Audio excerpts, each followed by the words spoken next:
Hi friends!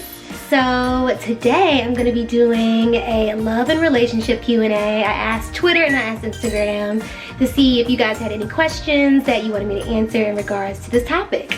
So I'm going to kind of go throughout my day, answer some of these questions, and there will be a special guest coming and chiming in at some point. So stay tuned.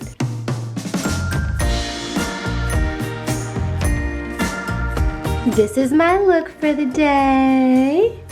You know, sweatpant mommy. Let's start with the first question. Have you ever fallen in love? And if so, what did the first time you fell in love feel like? Yes, I feel like I've fallen in love a lot. I love really hard. I love fast. The first time I feel like I fell in love was in 9th grade when I got my first boyfriend. His name was EJ Edward. Our couple's name was Fredward. He was my first boyfriend. I had been going to an all-girls middle school, so when I got to 9th grade and went to public school and there were boys there, I was like beside myself. And I think we probably got together pretty quick. I would say maybe end of September. I was wiped up. Like, I wasn't playing any games. And he was just really sweet. And I think he asked me to be his girlfriend in the cafeteria at the lunch table. And I think he may have gotten down on one knee. Like, it was a whole thing. It was so dramatic and perfect for me because, again, I'm a hopeless romantic. We were together for like a year and a half. Like, we broke up winter sophomore year. I can't really remember why, but I know it was a devastating breakup. And I was crying, I was sad, and you know, also teen relationships, lots of volatile fighting and arguments, you know, but also making out in the hallways by the locker. Like, I just felt butterflies every time I saw him. Sometimes people like to be like, oh, you don't know what love is when you're 14, but like, I really do think I did. Another point where I felt like I was in love as an adult for the first time, the summer going into my junior year of college. I had a long distance boyfriend that I had met in New York the summer going into my junior year because I was interning in New York, and we just like met at a party, hit it off. It was like a movie, right? I was just there for the summer, this whirlwind of a romance. And when I ended up leaving New York to go back to school in DC, I assumed that it was just like a summer fling. We would keep in touch maybe, but like it wasn't anything serious. But he wanted to make things official, and I was shocked, but I was so happy. It was great. And then he broke up with me on Christmas Day. Alright, you guys, we are on the go. First of all, I want to point out my new car, which I'm really excited about. It's an Infiniti QX50, and I have a moonroof. I mean, how exciting. I've never had any type of sunroof, moonroof, anything in my entire life, even with my parents' cars, so I definitely feel very LA. It's very nice. I feel like a summer gal, you know? The next question is, do you think there are specific challenges to dating in LA? I've heard it's a unique experience. Yeah, I think LA is very interesting. I think that you have to have a very open mind to date in LA, and that's on every front. That's literally on every front. I think a lot of people in Los Angeles don't have traditional jobs. I think it's a very freelance, entrepreneurial type of city. So with dating, that's important to keep in mind if you're looking for someone with a more traditional job who works in finance or something like that. I think you have to search a little bit harder in LA. Most people that I've been around are creatives or they work in tech, which is my vibe, but that's not everyone's vibe. So I definitely think that that could be a challenge.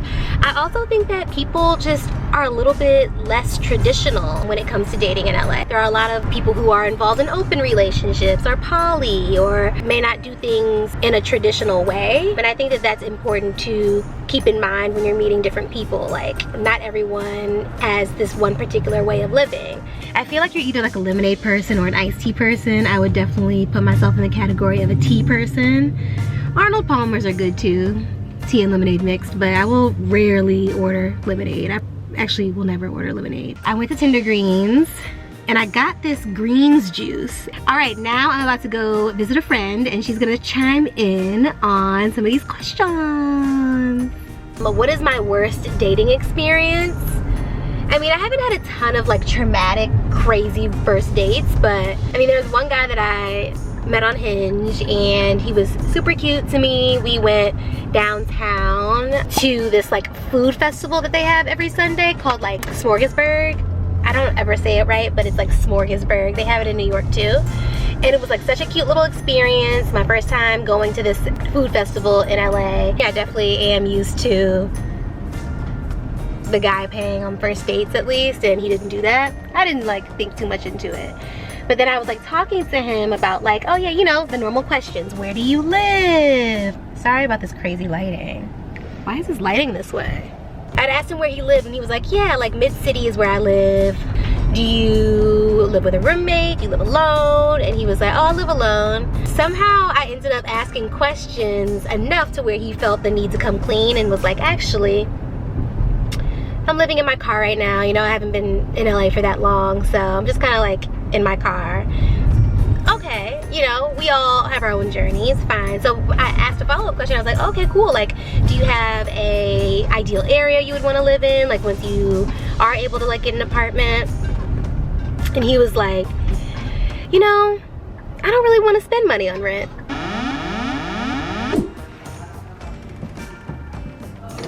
Ooh. What? There's been a horrible accident. Oh, hi! Boy, I didn't mean to.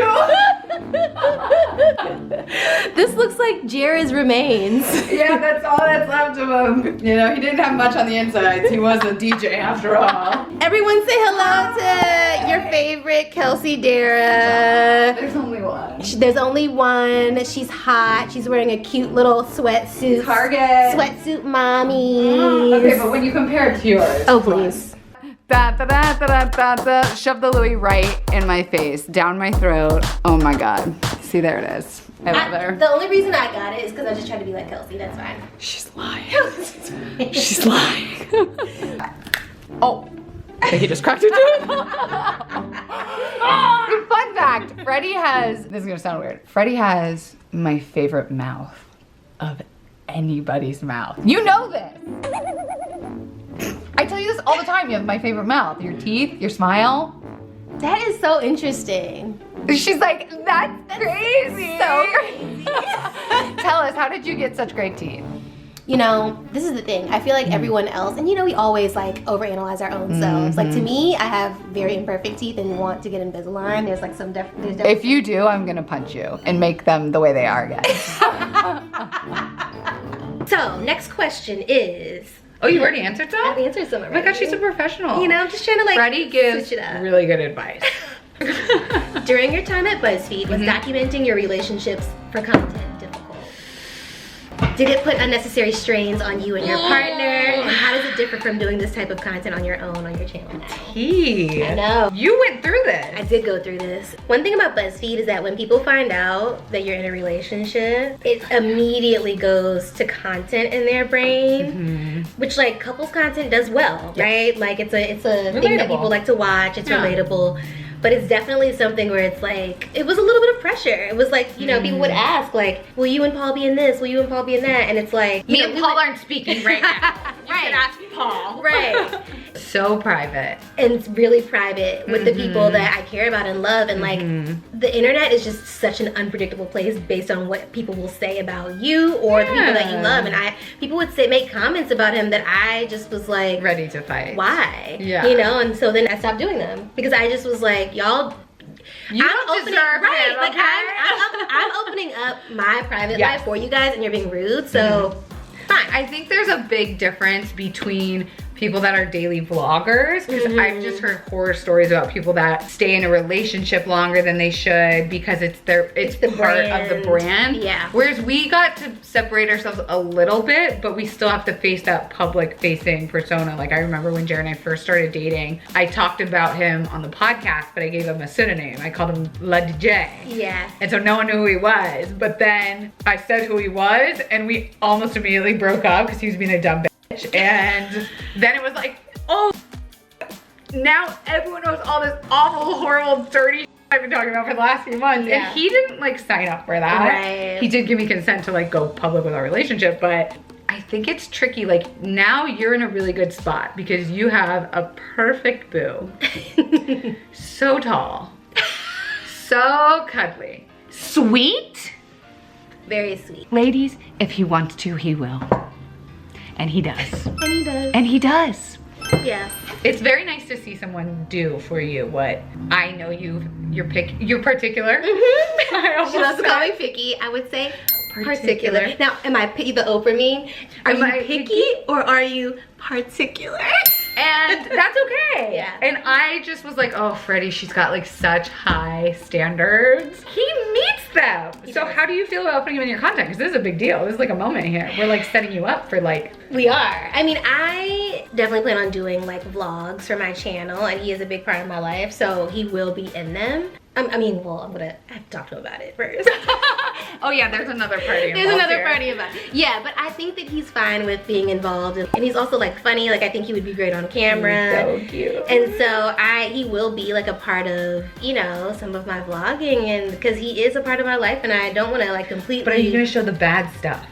That's the hard part. Like, are you gonna be like fighting with my boyfriend and getting my nails done? A vlog? Like, no. Okay. That's the problem though, is because when people know that it's like a real relationship, like there's ups and downs, no matter how long you've been together, there's going to be ups and downs. Yeah. So that's why when I think you break up, people are like, why? No. But you were so perfect. And you're like, you didn't get to see the bad. Yeah, exactly. I air all that shit out.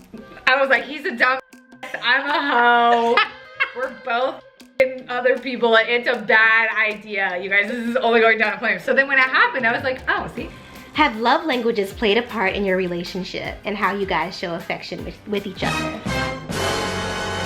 So my love language, it's interesting. It's changed. Oh, I was like, change? It's Is your love language? Just like keep it fresh. I would have not guessed that for you. You are pretty like stable and long-term gal for me. I like routine. Yes, I do. It should change, by the way. Yeah. It's supposed to evolve. Yeah. Yeah. It's definitely changed in quarantine. I think that it's quality time. That's number one now. And then acts of service. It used to be acts of service first. What's yours? Like that thing when they do things for you. I love when boys do things for me. Oof. Just gotta chill. I think mine used to be words of affirmation, and it's still words of affirmation, but I think acts of service has gone up during quarantine because we are spending so much time together in one location. Absolutely. Wait, what's his? His is words of affirmation. Oh, that's so nice. Yeah, which like I always forget, and that's a part of why we don't argue great, because I forget to like use my word, because like that's the thing, like with like words of affirmation, you forget that like as much as you may say good things and how much weight that holds, extra. When you say bad things that may not be as great, that also holds the same amount of weight, if not more. Look at you! I'm so proud of you! You know, I'm just trying to grow and be better. That's impactful though. Yeah. I didn't think about, I am a words of affirmation. I was like, oh my God, that's why I cling to the one thing Jared says, even though he'll be like, Kelsey, you're perfect, you're great, you're great. I don't like this one thing, but you're also like really great, but she stays on that one thing. That's so smart. Are you a touchy person? Are you affectionate? I think I talk Yes. with my... Yes, you do. I like touch people when I'm talking and people are like, please don't touch me. Am I affectionate? I think I'm affectionate with people I love and care about, and strangers. So I guess yes. Yeah.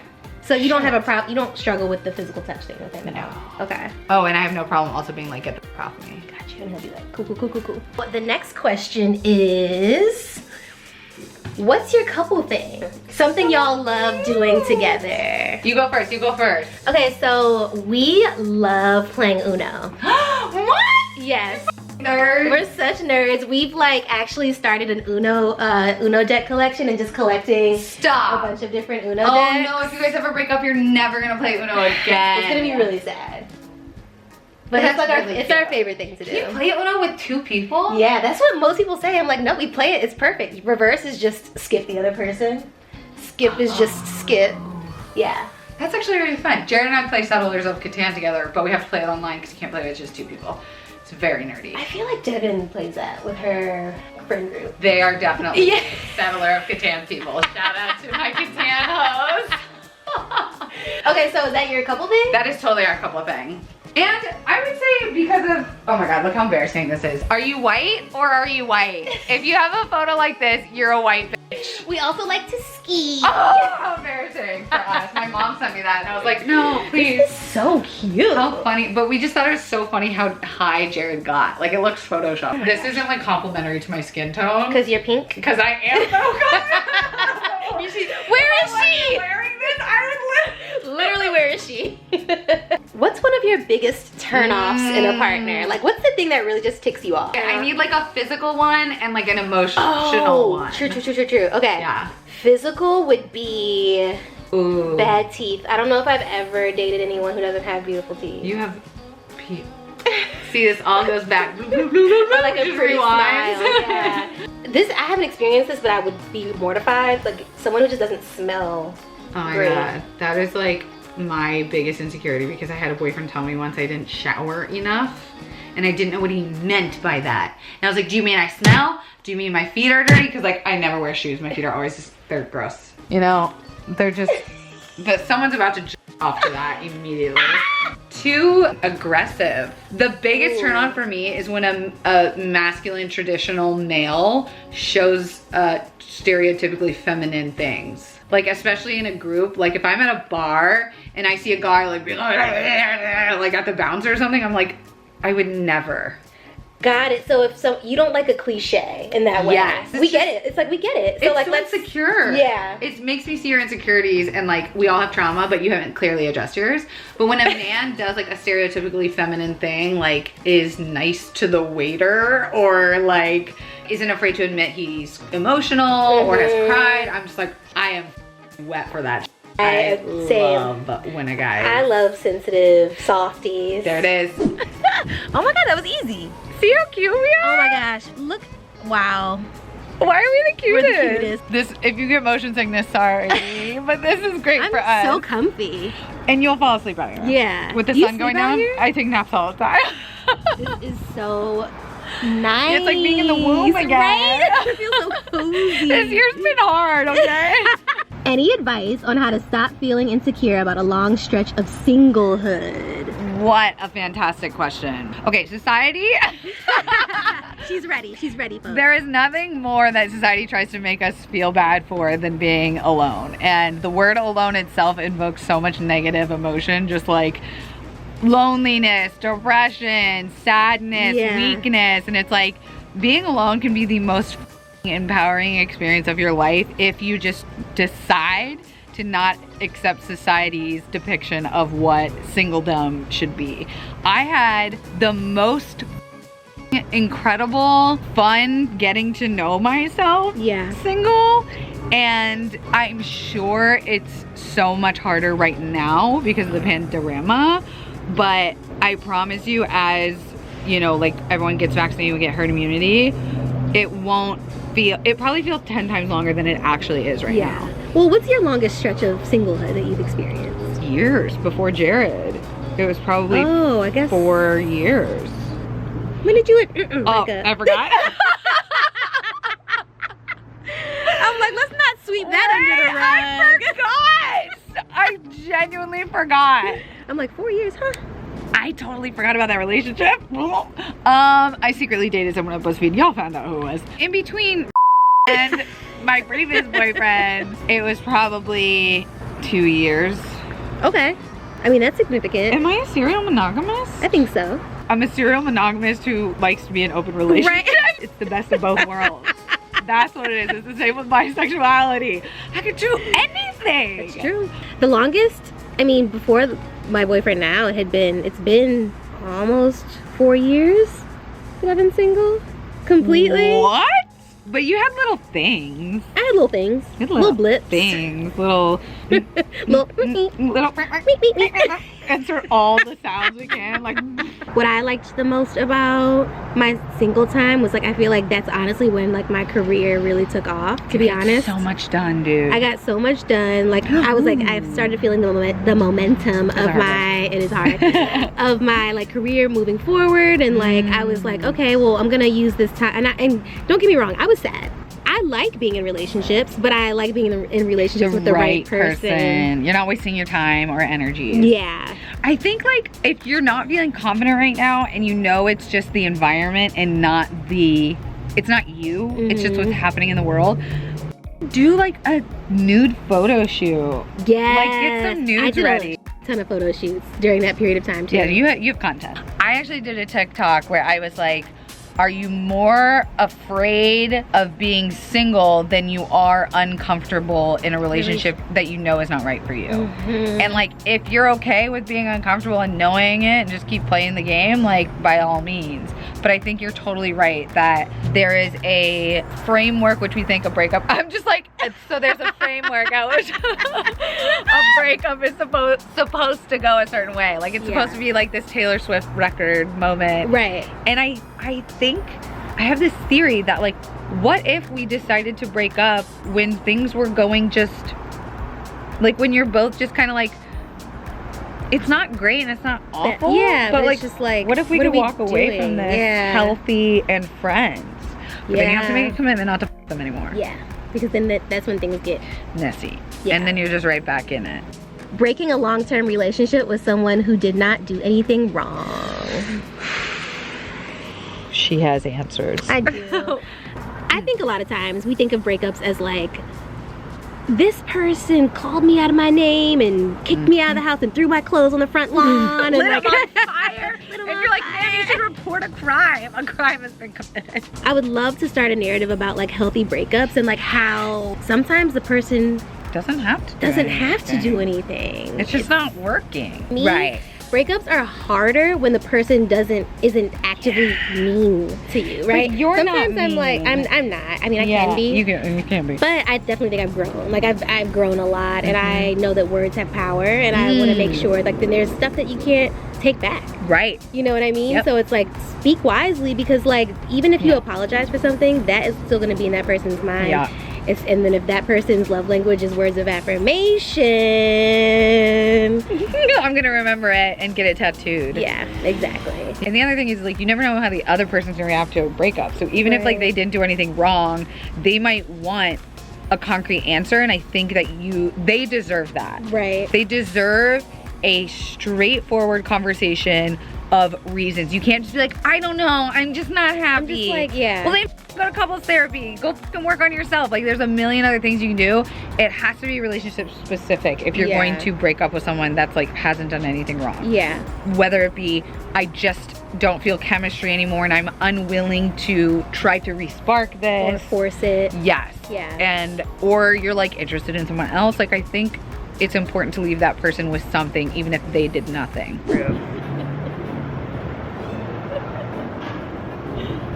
Okay. Aw, you're so cute. Did we get cute ones? We got cute ones. But I do want to get like some sunlight ones. But how do I not be in the way? Oh, don't move. Don't move. Look that way. Look off to the camera. Okay, we've got quite the variety.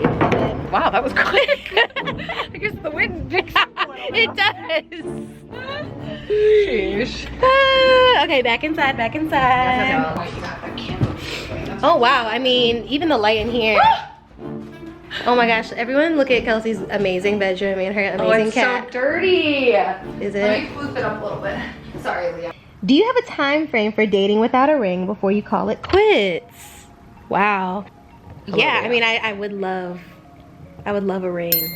With the right person. And what did I say? Didn't I witchy shit tell you that it was gonna be a little bit into your 30s? Leo, you are so right. You are not the star of this show.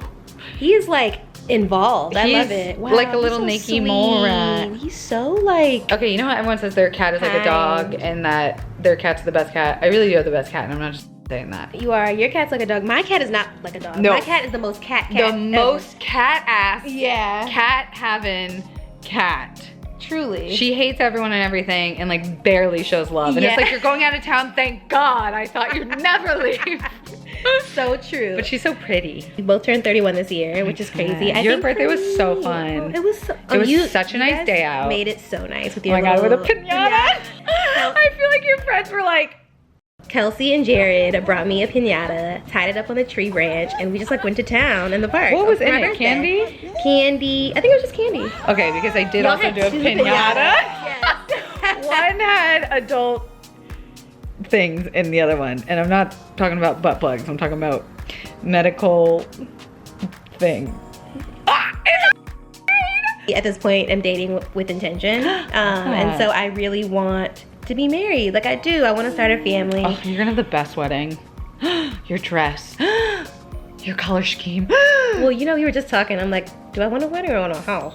Oh, Marriage or Mortgage season 2, baby, right here.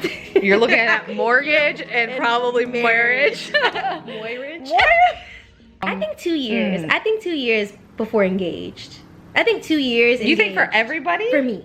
Oh, No, for me. But like what general? You can't give general. I can't give a general rule. No, my rule is you shouldn't. It's dumb. It's a dumb tradition made up by people for like the enslavement of women and society and trading land, and it's all baked in patriarchy, and the divorce rate is so high that like what is marriage? I don't know. Why don't we change the tax laws instead of forcing people to get married to set them up for failure? And why are we putting so much pressure on people that marriage equals success? Like if your relationship isn't ending in marriage and white picket fence and kids, then you failed.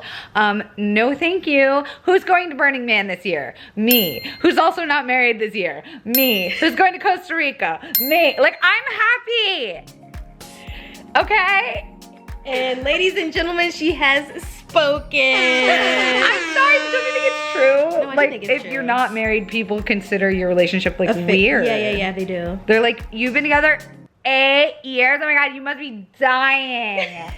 What? And So it's like, when are you gonna get a ring? When are like, you? I have a ring. and You it's bought me a like- ring. and He bought me a beautiful emerald Gryffindor / Slytherin ring when our very first year we were dating. Oh, you didn't want that. I Did it make I you was like, stressed? who got a ring for a girl? That's yeah. I mean, I was like, what is this kind of ring? He's like, it's your birthday. I was like, and that's but okay. like what? Yeah. Not what is this? What is this? I was so nervous. I was in Thailand. I had like 6 in Mai Tais because I was like, Asmin, why does he have a box? We were in love. We were in like dumb love, you know, where you would do some dumb like that. Yeah. So Wait. no marriage ever. I don't think so. Okay. I don't think so. A partnership, yes. Kids, maybe. House, definitely. Yeah, but like. But I need on camera as your friend. What am I supposed to tell the man about how you would like to be proposed to? Do we want it in public? Flash mob? Do you want it recorded? Do you want your family to be involved? Freddie said stuff. I like this. I like this version of you. Do you? Where you're not afraid to. I'm still shy about it. I feel like. I don't know. I'm just like. I think I just get nervous. Yeah, you're a little nerdy bean. I just get nervous. Like when I'm happy, I'm like, it's gonna end. You're self-sabotaging. Yeah. But you're doing good. Yeah. Proud of you. Thanks, Bill. And I love him. I've never even met him. I think he's very hot and sexy. I tell him. He that. is. He's so hot and sexy. He is. Can't help it. It's just too much. Why am I thinking about your man? You're like, stop you're it, like- stop it, like- stop it. Like he is. I'm like, you gotta go now. All of a sudden, I need to be alone. Didn't we talk about being alone? It's good. It's healthy sometimes. Ma'am! Kelsey, thanks for hanging and answering fun questions. Anytime that gets you to come over. Thank you. And I'll be back. We'll do more. Yeah. Hey, if you like what you see, like and subscribe. Tell me what you want to see me vlog. Walking around the city, hanging with friends, shopping, whatever. Let me know what you want to see. Comment below. Don't forget to like and subscribe. Don't forget to like and subscribe. And leave a comment and turn the notification bell on. And leave a comment and turn the notification.